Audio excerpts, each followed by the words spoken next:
Hey, this is Maria Salazar, future Psych and P. Hopefully, in a few months, can't wait. So, today is journal number 2, and I want to talk about an experience that I had to deal with a recent interaction about transference. So, the patient, a middle aged woman, began to view me as a figure of authority because where I work right now, I'm the charge nurse. So every time we have an issue, like I'm the one that has to speak up.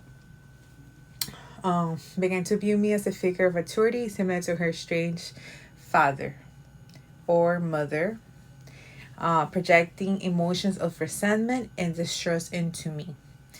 This created tension during our sessions as she was defensive, resistant to any suggestions I made.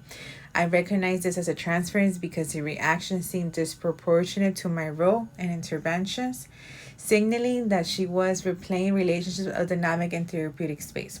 So I believe that happens to me a lot, especially at work with some of my patients, because I have to show them authority and I have to set limits with them. So in many cases that I tell them, no, you cannot get this medication, or no, we cannot do this procedure, they feel like I'm being like a mother or father figure to them. And depending that mother figure, that's when they build that transference to me because of me trying to help them or trying to let them know how the job is dynamics, that there's certain things that they cannot do and there's certain things that they could do.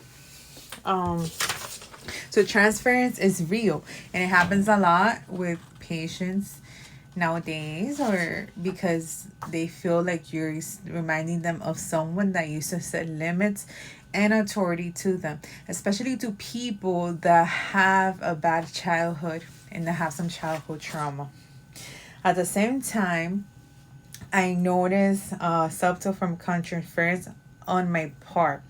Her resistance and defensiveness trigger me as a personal professional, feelings of frustration, and I found myself wanting to fix the situation more urgently than I would with other patients.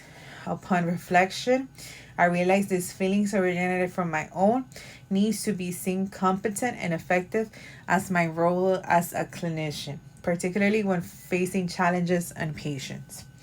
There's also moments that I become aware of my own biases based on the backgrounds and personal experiences with non-compliance. I prematurely judge her as likely to fall under treatment, likely for her to